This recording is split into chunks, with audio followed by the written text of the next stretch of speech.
So I feel very honored to be asked. Yeah, someone just very low. Go ahead. So I feel very honored to be asked, and clearly it will be a little different because I No have better? Yes, thank you. Yes, thank you. You're welcome. Okay. My talk about my Ethiopian roots will be different from an Ethiopian talking about their Ethiopian roots because I have Ethiopian roots and I have U.S. roots. And it's kind of like Rachel was talking about the other day that as a child of two cultures, I kind of wobble back and forth between the two. So I will be talking about my Ethiopian roots, but in a month you will clearly see my American roots as well.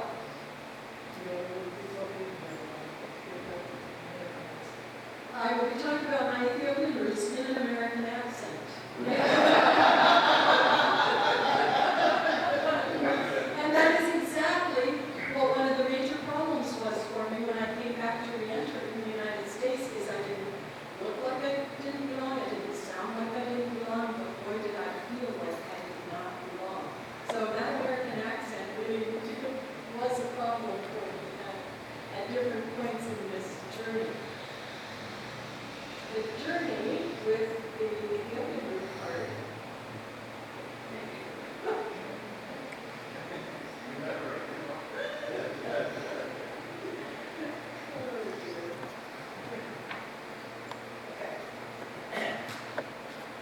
The journey started when I was, Ginny just asked me if I was born in Ethiopia, and the answer is no, I was not born in Ethiopia. I was born when my dad was in seminary. And then he took a church in Portland, Oregon, and my two sisters, Jane and Joy, were born in Ethiopia, in Portland. So 1954, Dad went to a conference up in Washington and was doing the youth program. It was a family conference, and he was doing the youth program. And the main speaker for the program was Glenn Reed. So you guys know Glenn Reed, the clock thickens here. Because Glenn Reed's kids were in the youth part, and Dad was in charge of that. He was this young pastor in Portland. And John can vouch for this. Dad was a great tease and a great wrestler, and he and young boys really hit it off. They used to really go at it when we would visit the Haskell's family in the sand. And so Dad was hanging out with these kids and playing with Glenn Reed's boys and all of this at the conference, absolutely having no idea that God was going to use this. But Glenn Reed went back to New York, and at that point a missionary who had been in Ethiopia, I can't remember the name now, had died. And the entry into Ethiopia for missionaries was highly restricted at that point. But because this one missionary had died, there was an opening. And so Glenn Reed wrote a letter to my dad asking him if he would consider being a missionary in Ethiopia. Now, I don't know that he had that in his mind as a future. My mom, when she was a young secretary saving money for college, thought of going to volunteer at a school in Egypt, at one of the mission schools in Egypt as a secretary. And she was struggling with making this decision and praying about it one day, and she used that time-honored method of opening the Bible and pointing to a verse. This is the story she told. She pointed to the verse, opened her eyes, and it said, "Go thou not unto Egypt." So she went not unto Egypt, she went unto college. And that's my dad. And then this call came for them to go to Ethiopia. Well, by that time she had 3 little girls. So her concept about being called to Africa had changed by that time. She had her little girls, she was going to be in Portland. She was not interested in going to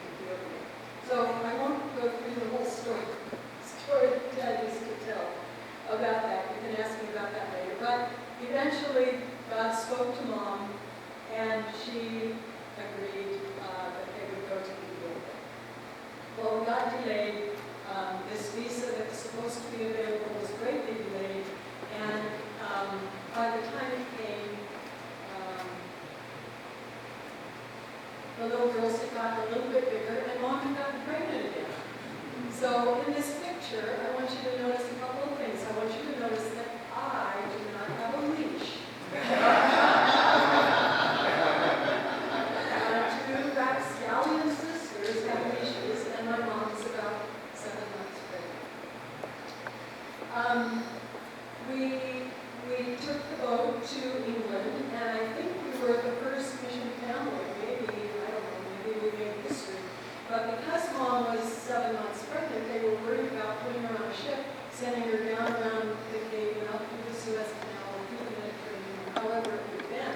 They were just worried about the length of that trip. And this is something none of us knew, but we just discovered because we were sorting through papers as we put Mom's house up for sale.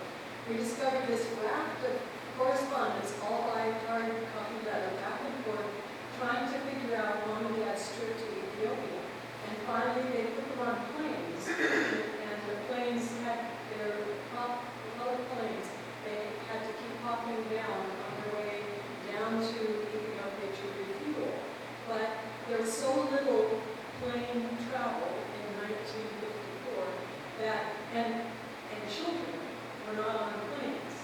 And so they sent a nurse, the airline sent a nurse on the plane to help take care of us kids. Those days are long gone. So, I told you this morning about the story of Dad volunteering us to go to Haji. That story began a little bit earlier in that he and 2 other missionaries were chosen to go to a survey, to go visit Haji, check out what the situation was there. And on the way, Dad got this malaria somewhere along the way. And he would have the fever, and then he would have the chills. But when he had the chills, he would shake so much that he ended up asking if he could drive when he had the chills, so that he had something to hold on to. The stories of my dad are legion, and they are all dramatic. So we were in language study. The baby that Mom was pregnant with was my first brother, Kenny, and he was not a healthy baby, did not thrive, and eventually, on his 4-month birthday, actually, died. And that was, it was one of the events that my family, my folks look back on as one of the times that they bonded with the Ethiopian people around, the way that they were cared for, both by the mission community and by the Ethiopians. In the neighborhood that they were in, the word got out that Penny had died. The woman who was working for my mom lived in a hut near the house where we lived. And so the neighbors came in the day after and sat in the living room. And when Mom and Dad came out of the bedroom, they said, we lose many of our children. You know, the first day and the morning is the hardest time, so we will be here with you this week. So we had a fairly extended language study time because of the birth and death of Penny, and because my dad had no gift for languages. So he managed to fail the language study, the Amharic language study test several times. I remember one clearly when I was in 8th grade. He was supposed to, I think he was greatly delayed already. He was supposed to pass the test for reading newspapers. I mean, that was really dense and hard. But they were all required to get to that level of impairment. So he failed, I remember as an 8th grader, just saying, as my dad studied and failed this language study test. So it took us about 18 months then to get all the way through language study, to get Dad enough of this language facility to be free to go down the country, and to get Kathy born, and to get her first set of shots. So she was 3 months old, and we went down to Haji. So in the meantime, my dad was, we were doing devotions every night, and Dad was teaching us hymns. Before we could read, we knew So he's teaching us the hymn that he called the Maji hymn. To the hills I lift mine eyes, westward. What?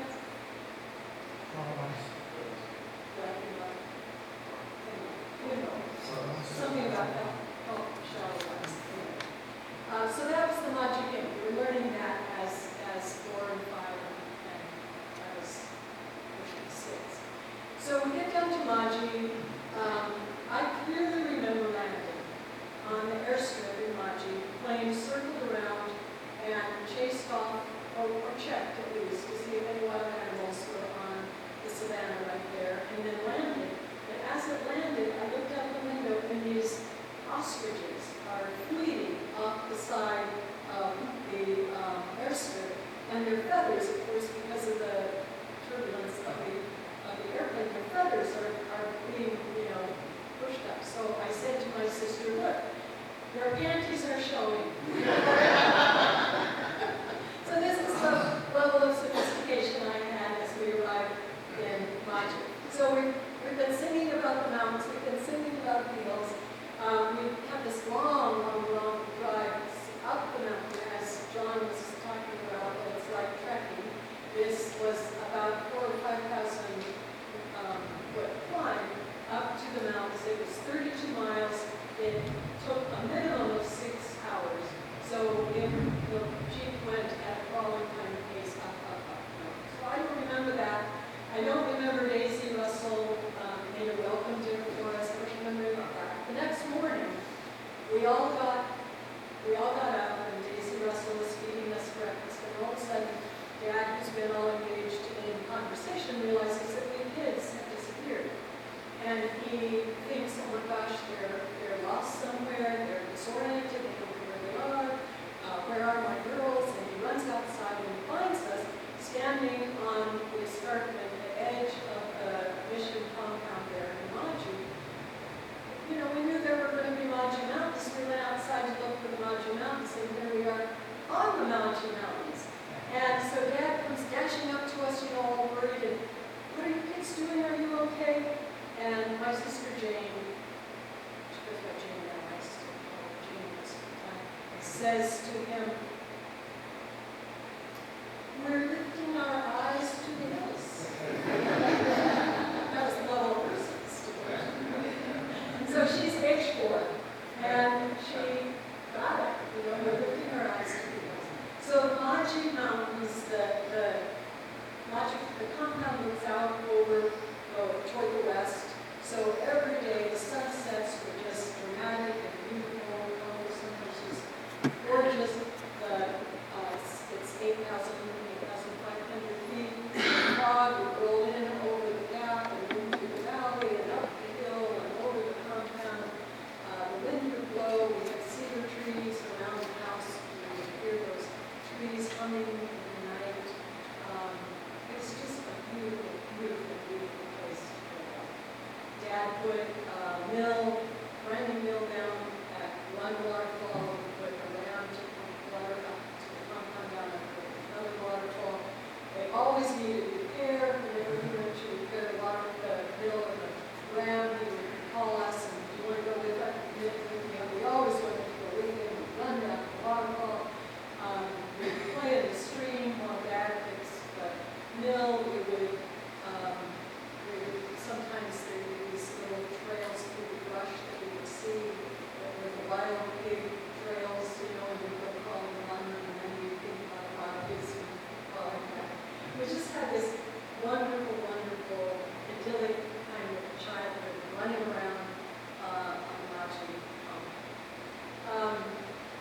My sister Kathy was just 3 months old when we got to Maji, but this is what she looked like probably earlier. She had a special penchant for getting boondocks. Anyway, you know what a boondock is. She'd be out, Mom would say, run out and play, we'd go out, and she'd take Kathy out. Kathy would be crawling around or something. And all of a sudden, we'd hear her screaming. And everybody on the compound learned what the screaming meant. And the army ants had crawled. And of course, an army ant does not bite you for hurts you. If it did, it would bite you on the top part of your foot. No, an army ant, I don't know why it wants to do this, but it crawls up till it finds tender flesh. And so we would hear Kathy scream, and everybody on the compound knew to run and strip off her diaper and find the army ant that was fighting her in a very tender spot. That was the routine. We heard Kathy scream. We moved to Maji, into the home that Fred Russell had built, and you see it here in the background behind me. There were actually two of these really large grass roof tulips. There's to the left, and the nurse and the teacher lived on one side, and our family lived on the other. We were spread there. It looks a little bit small to me now, but at the time it seemed huge, and it was huge compared to Ethiopians. So here's the first place I want to point out the American roots and the Ethiopian roots. We did live in a grass roof house. It was a huge grass roof house, huge hole in the middle going up. The floor had been tamped down as best as it could be, and over it they had nailed with roofing nails, had nailed mats. But it was not level. So Kathy learned to walk on this kind of rolling, rollicking mat dirt floor. Well, when my dad built a house with a cement floor and we moved in, Kathy couldn't walk. She was like a sailor who hadn't gotten her land legs yet. It was just way too level, and she would trip and fall. It took her a while to learn to walk on a level floor. But what you see behind my mom is a tin roof section connecting the two. And in that tin roof section was the kitchen, so that there could be a wood-burning stove. So somehow, way out there, they had hauled in the Jeep with the trailer, or somehow, cast iron wood-burning stove. That stove heated water. We had a little potty chair that we were allowed to use at night. But during the day, we had to use the outhouse, which was scary because it had such a big hole when we were little. The running water was the donkey ran down to the well and brought water up, and they siphoned it into some barrels and ran it into the house. So even though we were living in Ethiopia and we were living very remotely, there were things that Dad especially and Fred Russell before us had done to make life a little bit closer to what their wives were used to in the United States. They were cooking on a stove, not on stoves in the middle of the floor, and have sort of semi-running water and some heated water. So we had, this is going to come back in my little story, we had baths where Dad would put all four of us girls in the bath because the water was coming from the stove and they had to haul it, so there wasn't all that much. So we didn't have individual baths, we had these group baths. So we would be playing with the soap and soaking up our washcloths and washing each other's backs and pushing bowls through the washcloth and splashing around. And meanwhile, Dad was sitting in a chair near the bathtub reading stories to us out loud. We loved being read to. So I remember Heidi, and I remember Parnassus on Wheels. Dad was constantly reading books to us. I'm just going to show you a number of pictures of us at that early age. You can see in the background the ridge uphill valley that I'm talking about, where the fog would roll in, it would roll up the hillside, and we'd be out playing, it would be almost dark, and we would decide we would race. We would see if we could get to the house before the fog, before the boom got to the house. And it looked like it had an edge, as it rolled up the hill, but then we're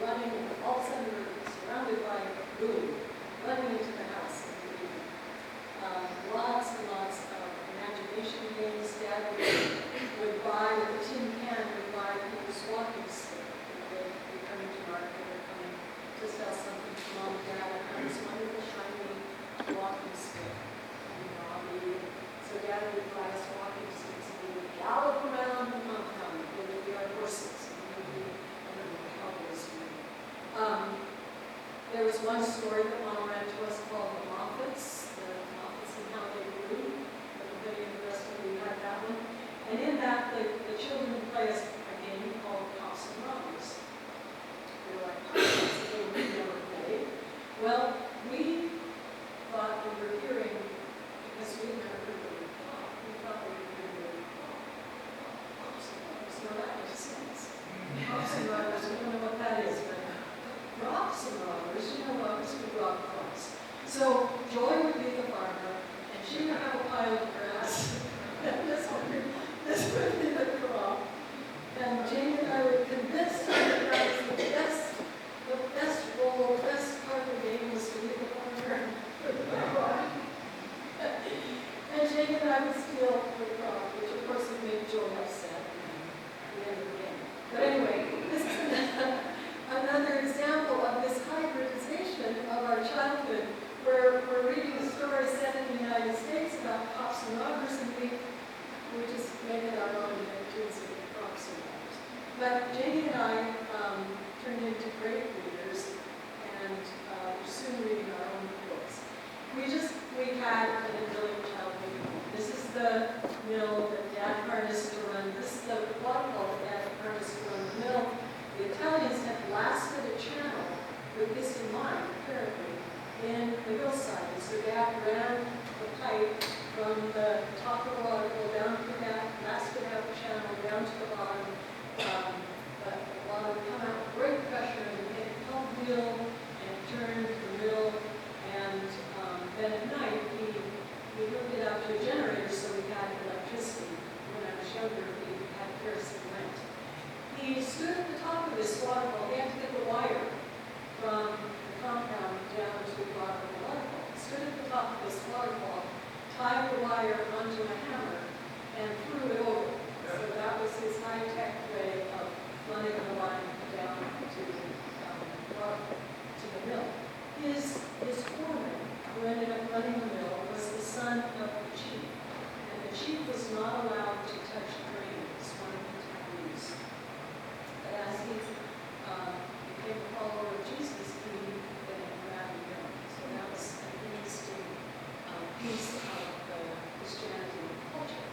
Another piece of the waterfall and the Christianity and the culture is that the DC people in Maji believed that the devil lives in the waterfall.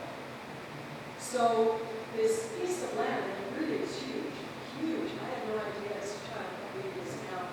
Now I see how big it is. But the land was given to Fred Russell to build mission stations on this kind of promontory between two waterfalls, and it's just a gigantic piece of land.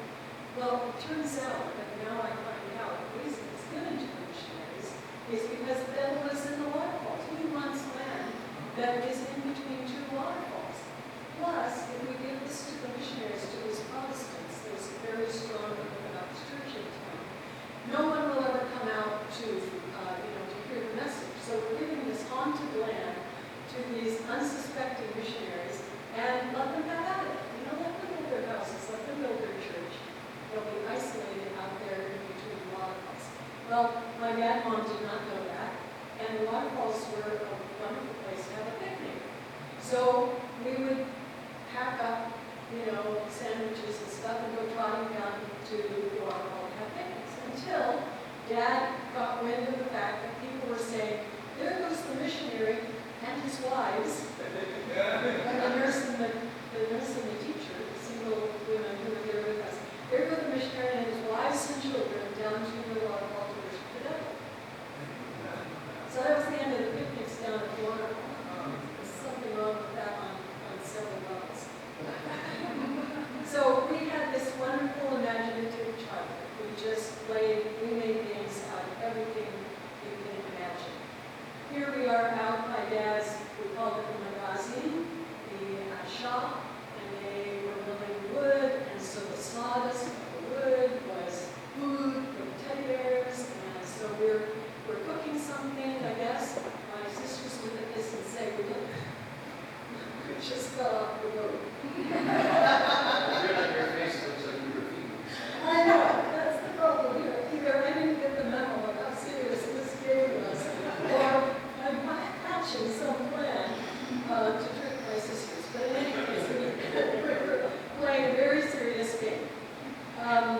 We also played games that reflected our dual heritage.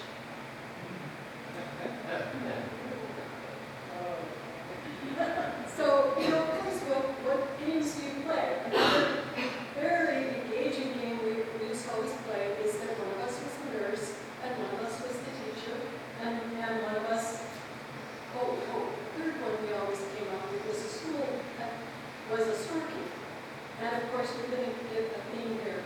Jane and I would convince Joy that the storekeeper was the best. We also, we had teddy bears that we preferred over dolls.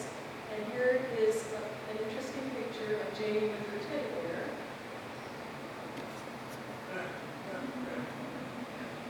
So again, you can see the two pieces of my heritage, Jamie with a teddy bear and a sewing woman when you come up to the clinic in Machi. The teddy bears were a little bit of a bone of contention. You have to remember, I'm oldest, so of course I'm bossy and smarter than the others. So I have two. I have a bunny and a teddy bear. So my bunny and teddy bear are, 8 inches tall and then Teddy the bunny. And Janie's teddy bear is also 8 inches tall, you can see there, and her teddy bear's name is Teddy. So kind of like Teddy, but with a dyslexic trait, around, and it's Teddy. Well, Joy had a teddy bear that was a full foot tall and had lost all the stuffing in his stomach, so he was kind of floppy. We'd go on these major campaigns to convince Joy that her bear was the most special.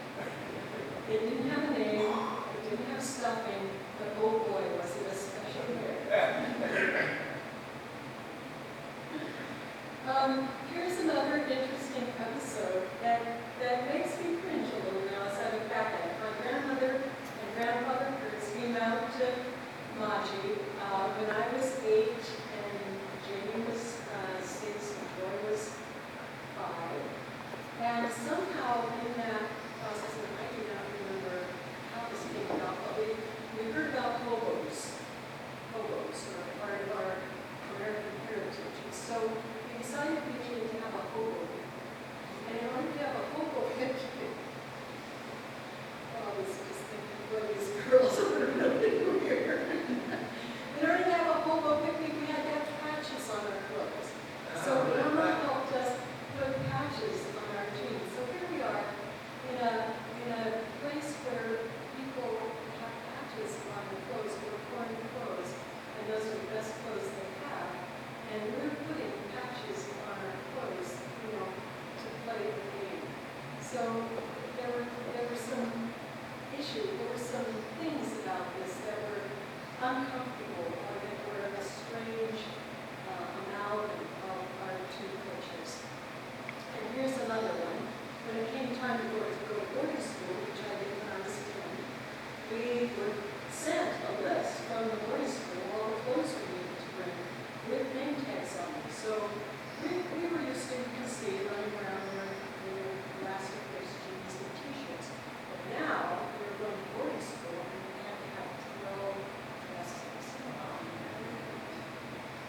Jan doesn't have a lot of memories of Machi. She feels a little bit like she's part of a different family because the four of us have such intense, strong memories of our years in Machi. So, there were some anomalies about our childhood in Machi. Were we safe? Absolutely. Everybody knew who we were. It was a matter of pride in the community that we would be kept safe. There was never any hint of danger. Were we strange? Yes. We were probably the only white kids anybody had ever seen. My blonde hair was a matter of great curiosity and consternation. If I ever went in among the crowd waiting for the clinic, everybody was like feeling my hair. As it is, one of my good friends in Arizona that I was teaching with, we were out one day when it started to rain, and they were scrambling to take out plastic bags and plastic hairnets to put over their hair, and my friends started handing me one, and I said, my hair doesn't get curly even if it rains. And she said, oh yes, you have plastic hair. So my hair was weird to them, and my sisters all had freckles, so people were quite concerned that they had skin diseases. And how did we speak English so well? It was just phenomenal how well we could speak English, that difficult language. So we grew up feeling completely safe and completely accepted in a certain way, but also completely strange. So that sense of strangeness didn't really serve us well when we came back to the States and felt strange. Now, at this point, I have forgotten all of my props, and I'm going to be right back.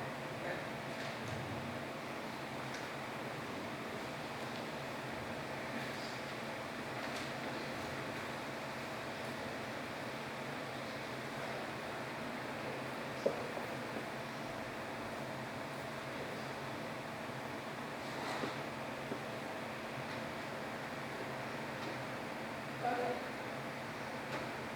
So I told you how much we loved reading aloud.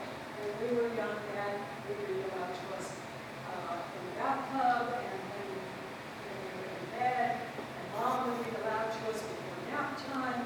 And by the time Jamie and I were in junior high in school, we were like, I want to read, so we would choose a book and we would read aloud. One of us would read a chapter aloud for supper. And so reading aloud was a big part of our family life. Well, my mom was a tremendous bookworm when she was young, and she used to tell a story of once when her mom sent her out, went to send her daughter, her sister, Ruth, out to play, and said, Ruth, go out and play with Polly. And Ruth said, no, don't make me go out there, she'll read to me. So reading out loud was a big deal. When I was at Schutz, the last few weeks of my freshman year at Schutz, Paul was my boyfriend. And I was reading Mill on the Floss, which was written by George Eliot in the 1800s, and it's a very dense, very literary piece of work. Well, I was reading Mill on the Floss, and I came to a passage that was just, oh my gosh, it was just so thrilling and dramatic. I said, oh, listen to this. And I started reading Mill on the Floss. Well, he was not impressed. So with that, he was kind of like Ruth. She'll read to me. So with that, I'm going to read to you. I promise it's not long, but it's a little scene from the memoir that I've been writing about my childhood in Ethiopia and my going back to work in Ethiopia as an adult, and all of those issues about the double roots that I had, the Ethiopian roots and the American roots that I have. And this scene, I think, kind of demonstrates how some of that all work flowed together, swirled together in my life. So the setting for this is that I was 10, I went to Good Shepherd for my first year of boarding school in 5th grade, and that was 1960. And in December 13th of 1960, there was an attempted coup. There was a coup. And we all got rushed home in our vans. We were living in what became the McClure House. We've been on the Vestal compound. It's the White House across from the guest house. That was our hostel for that year. And Murray and Esther Russell were our parents at the time. And we were housebound for 3 or 4 days while the coup was ending. And then it was close enough to Christmas, they sent us home. Well, I got as far as Kazan. Ethiopian Airlines got as far as Kazan, and then someone quietly came over and informed me that the train was not going to go on to Maji. The police radio in Maji was broken, so no one had any way of knowing whether the police in Maji knew that the revolution was over, who was over. So EAL was not going to allow the plane to go on to Maji and risk a political incident where the pilot was taken hostage or the police taken hostage, either by support of the emperor or thinking they're supporting the coup. So I was stuck in Kazan for a week. So I had Christmas that year with the Haskell's, and we were still around, right? And these guys teased me. You can imagine.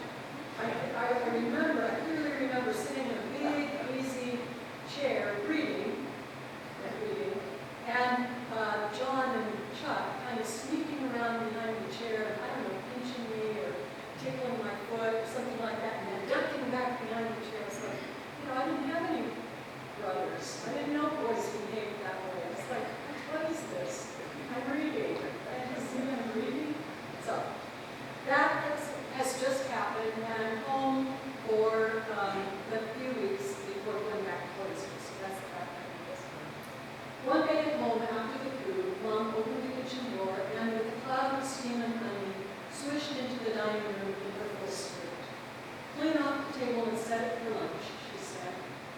I was in the living room, reading one of my new books. It's Joy's turn, I said. Mom got that tight look on her face. Caroline, do what I asked. She whirled back into the kitchen. I had known it was a hopeless objection. I'd made it dozens of times before. If I stayed inside to read or to sew, that's what happened. Janie and Joy were outside playing. They would make a fuss, an inconvenient fuss, if she called them in for a chore. I was both convenient and compliant. I made the only fuss I could, silently. Well, almost silently.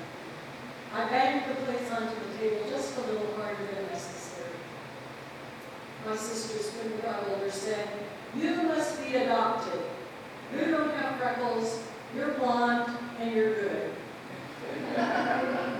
But I knew what they didn't about how anger can burrow under goodness. I took seriously what Jesus said about sins of the heart. I just didn't know what to do about it.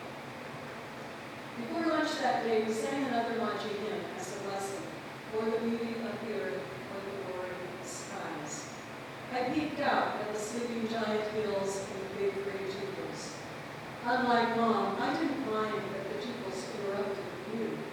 For me, they were part of the view, and they made the valley beyond a mysterious thing. As soon as we sang Amen, I said, "Daddy, I think I have a Beaujolais." He said the mules were coming, but he'd take a quick look. Okay, I need to do a little translation here. A Beaujolais is a little African thing that burrows into your toe. And I've heard people say it's like chiggers, but I don't think it's quite like chiggers. It's not like anything else. But that's what it is. He said the mules were coming, but he would take a quick look. "Mule shots," Joy said, and started eating faster.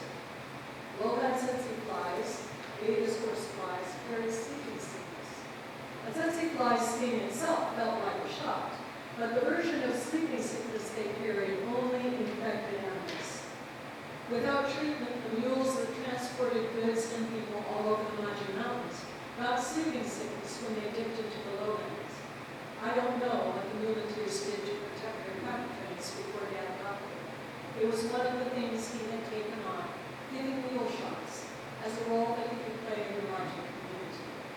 Don't go across the road, Mom said.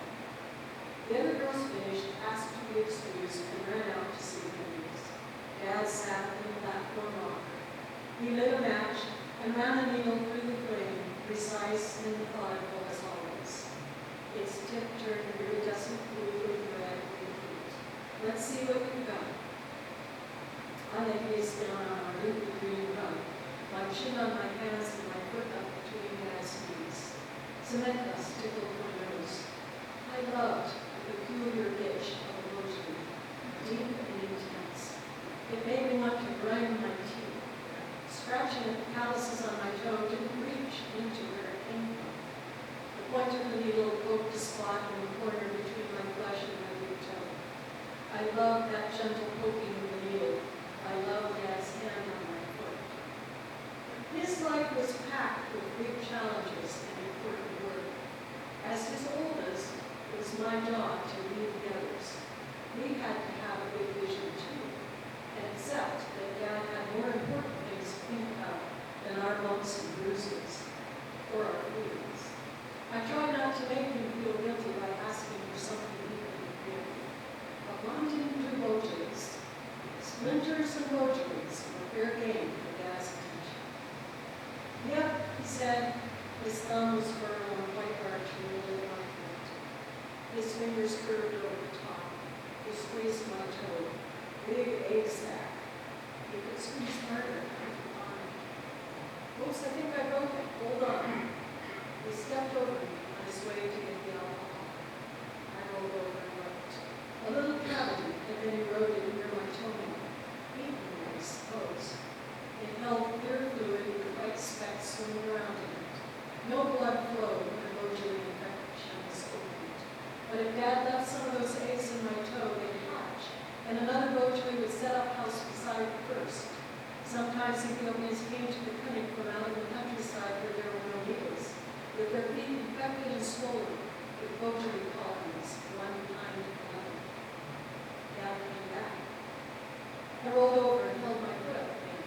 It needed to hit a rock earth. I jumped. Hold still. Dad's thumb on my arch pressed hard. The alcohol burned. I closed my eyes tight and pressed them against the backs of my hands. When Dad was done swabbing rotary eggs, he wrapped the band-aid tight against the burn. I slipped into my flip-flops and ran out to join my sisters. As I appeared, Dr. Kokai called out to me, "Tell Mr. Curtis the wheels are ready." I would carry messages from American to English, but not that. Uproarious laughter had put an end to any attempts to speak American. I thought I was making mistakes, and I hated making mistakes. People even now burst out laughing when I speak to them in American. But now I know it's the delight of hearing their language in the mouth of a white woman that makes them laugh. I wish I'd known that then. I wish I had been bold as a girl. I ran back into the house. "They're ready, Daddy." He pushed past the helmet. As Dad disappeared through the door of the corrugated iron magazine, a man led a white mule up, holding him by the halter, uptight under his bottom leg. Another man carried a coiled strip of leather. They circled, watching the mule's hoofs. The men were easy, stockier than the slender alparas, and darker skinned. One threw the leather strip at the mule's back leg, but he flipped his hook and the leather fell to the ground.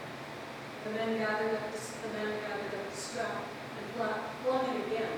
I leaned as though to help, and it wrapped around the mule's hocks. The man quickly ran around the mule so the strap wrapped his front legs as well. The men counted it easy. Toil, cotton, the end.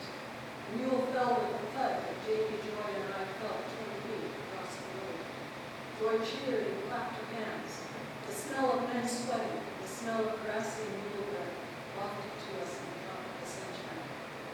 Before the mule could kick or hold his legs to get back up, the men pulled the leather tight. One man held the mule's bunched hooves with the weight of his body like a wrestler. The mule lurched his neck, but the other man grabbed his head and pinned it to the ground. Dad came out of the magazine with a huge syringe held straight up. I can't watch this part," Joy said. Dad swabbed the mule's neck and jabbed him There's Swedish rivers, he said, lifting on toes. We had stood in lines, our sleeves rolled up, our arms held tightly, and our faces turned away, for yellow fever and cholera shots, typhoid and tetanus boosters, bullying. When we got the first set of shots, Jamie had been a toddler. She ran away and hid behind the door of the clinic. The shots will keep you from getting sick, Dad said as he dragged her out. I want to get sick, she wailed. She was the one who told the police. The man unwrapped the leather strap from the mule's legs and jumped back as he scrambled to his feet. Otto helped my dog to a pink saddle sore on the mule's shoulder with bright purple junction vial atop of the leg septum. The mule lurched and swung around, almost lifting the lead man off his feet. And then all laughed, and across the road, we laughed with them. Good purple rivers ran through the mule's white feet. That night, my toe was red and hot. Dad's hand was cool, holding my foot. After he checked the cavity, he poured hot water from a huge kettle that always sat heating on the wood cook stove into Mom's sweet red rising water. I rocked and read and dipped my foot into the scalding water. Every night after supper for a couple more days, Dad checked on my toe. The flesh in the corner by the nail filled in and healed over deep and deep. I was sorry that those good times were so sweet. That was kind of the flavor of our life in watching. A lot of things that we just completely took for granted in the surroundings, the comings and goings, the rotaries, the meals, the meal shots. Dad didn't do well in language school, but when he got out, as John told you, he went out with the volunteers out into the countryside all around Maji, establishing the places where some of these later mission stations could be created. And he said that's where he learned his Amharic. He was an oral learner. And he said, I learned my Amharic from the muleteers. I had to forget quite a bit what they taught me. But I did learn my Amharic from the muleteers. One of his first episodes with the mules and the muleteers happened right after we got to Maji. Some geologists came. They had been hired by the Ethiopian government from the United States to look for minerals. All these African countries had these wonderful minerals that could be sold for foreign currency. Surely somewhere in Ethiopia there were some minerals. So these geologists came to Maji. They came near, and people told them there were some white folks, and so they kept driving until they found us. And Dad told them at the end of the road, this is the end of the road, but they had in mind that they needed to go down to do a little bit more surveying. So they convinced Dad to go with them to get mules since there wasn't a road, get a mule train. Dad would come with them to be their interpreter. I won't tell you all the adventures he had on that. But the lead mule of this mule train was a big white mule. And this big white mule always got loaded up first.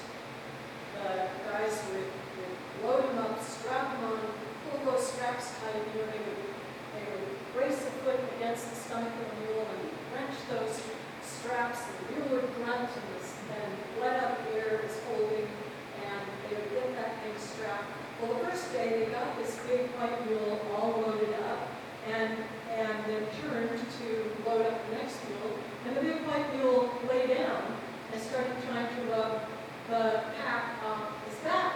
And Dad and the geologists are all like, oh, you know, and the muleteers are like, just leave him alone.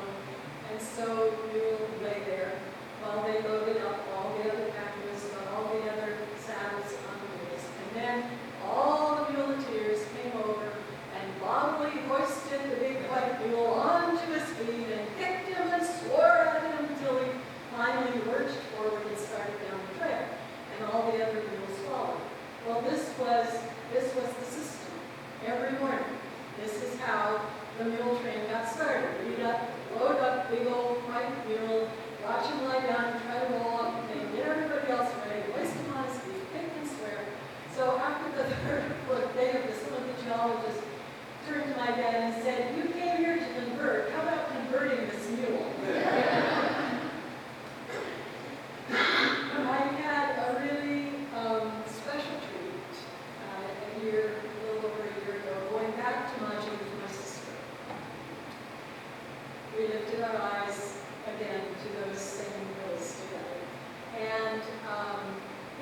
where she got the inspiration, or she had the inspiration and acted on it as we went back to Maji, inspiration for doing early reading books for Ethiopian children.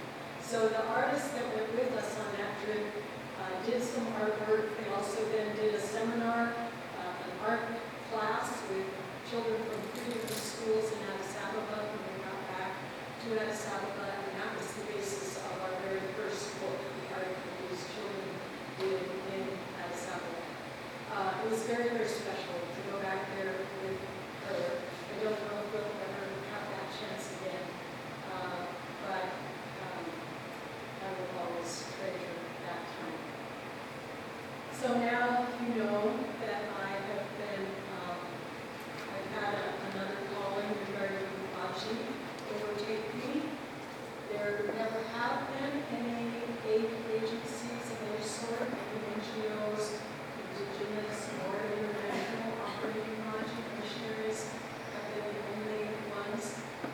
John, in his commitment to Missouri, has also ministered in physical and spiritual ways to the people in Maji. When Dad and I first came back and helped them get the compound back from the dirt and nationalized it, and we helped the church get it back, people kept saying, "Are you coming back to the river? Are you coming back to the river? Are you coming back to the river?" And of course we said no, and of course they did not believe us. Surely we really weren't going to come back. We got the compound back for the church, and they sat us down on our next visit and said, "Okay, now that the compound is back and you've given us money to renovate all these buildings, now we have to hire a guard to guard these nice buildings, and we don't have any money to pay a guard." If you know anything about Ethiopian society, you know that the guard does not cost a lot. The Maji church was so demoralized and so passive and unconfident in their own ability, they did not think they could pay a guard and get a grant from the foreigners to pay the guard. So phase 2 of getting the compound back was supposed to be me raising money for furnishings. And I just balked at that point. And I never did do that phase 2 because I had no confidence that they had the initiative, the vision, the impetus, the movement to do any programs on that compound. So I held off and I said to myself, until they show that they can be self-starters and have some of their own vision and their own energy and their own inspiration, I'm not going to pour more aid money and encourage them to think that they will just keep getting this and this and this and this. Now, when I went back in January of 2014,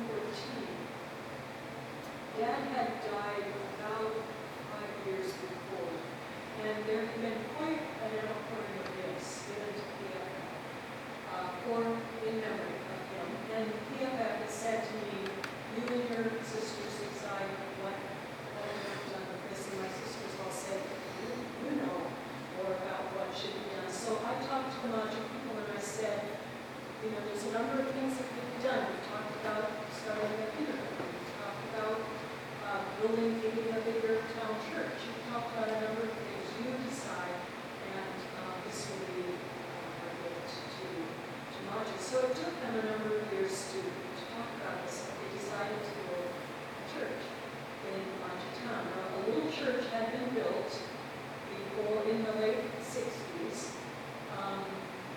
It was very small. It was a mud wall church, and a eucalyptus, two eucalyptus had been nailed together and pressed into the mud on the top of the church. The dirt confiscated the church, turned it into a wet lake, and took the cross off. Well, a lot of the Maji Christians became converts, but some did not. And some of them have spoken later to me about that time. And the fact that when the cross was pulled off from where it had been pressed into the mud and plastered over, it created a cross, a plaster cross on the front of the rectangle. And the Christians who were trying to remain faithful would pass that church and look up at that cross, and they said to them it was like a promise that someday it would be restored. So the church was given back. It was tiny, as Petros in Fesco said to them, you have 5 members for 50 years that the gospel has been among you. And really that was literally the case, although they protested that many of their members had gone to other denominations. Every new denomination that began in Maji was the great new thing, and so everybody would join that church, and there was a lot of that kind of sheepskin. So it wasn't exactly as bad as it sounds, but things were pretty stagnant. Well, I went back in January of 2014, and they told me on a certain afternoon that there was going to be a little something at the church. And I had the good sense to change into a dress. We got there, and here it was the dedication of the property for a church to be built in my dad's honor. And there's a stone there that they carved into the cement, the deity of my dad's name and the history of his name to launch it. So I knew they knew that I had this amount of money, but when they showed me the plan for the church, it was going to be 3 times the amount of money that I had. And I said, I don't think I can raise the production. I said, well, we will pray, we will do what we can.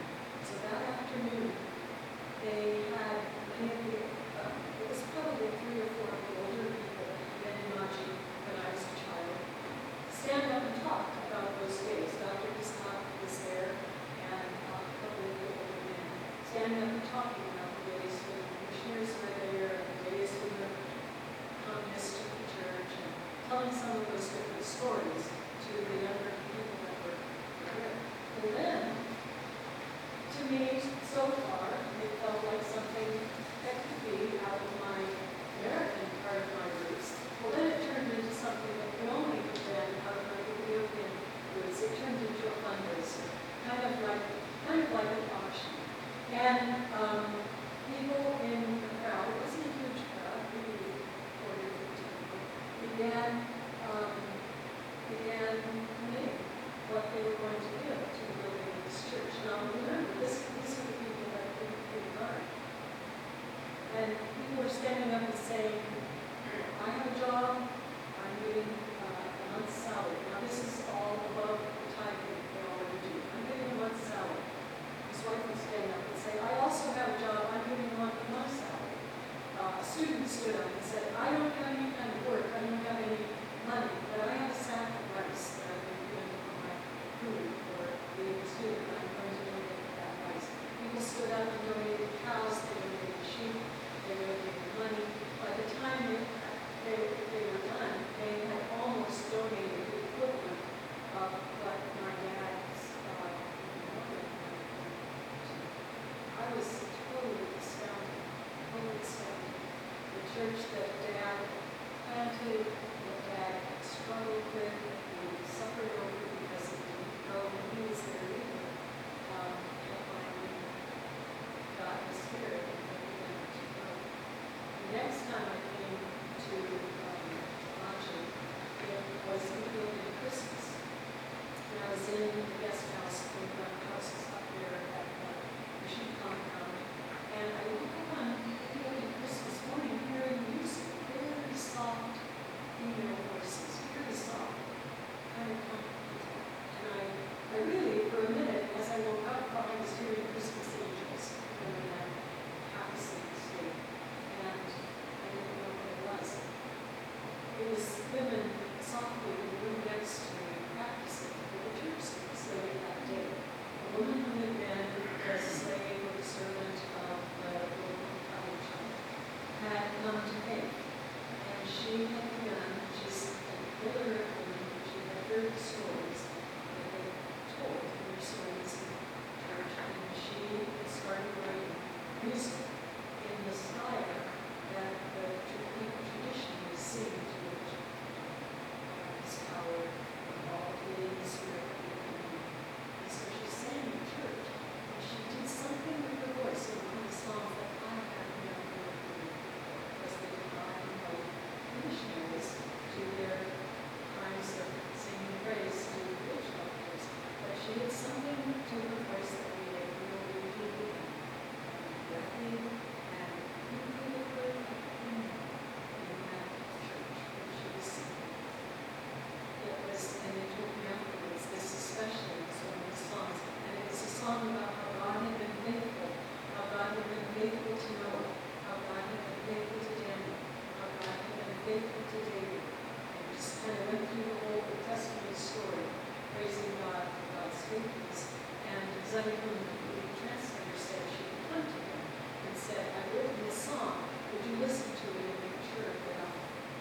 So I truly believe that the church in Maji, the church among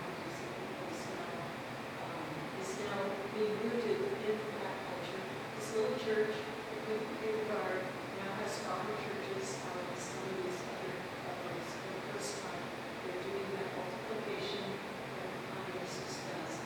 And so it's a real joy to go out there and to see the really fine, wonderful leadership that has grown up, and the love that people have for their leaders, because leadership is happening in so many ways that the church is wonderful in the past. So it's one of the reasons why I feel this call to support them and support the supervision ministry as well as the training and the loyalty things that are done these days to support the church. So that's my story of my Ethiopian and American roots and how they wove together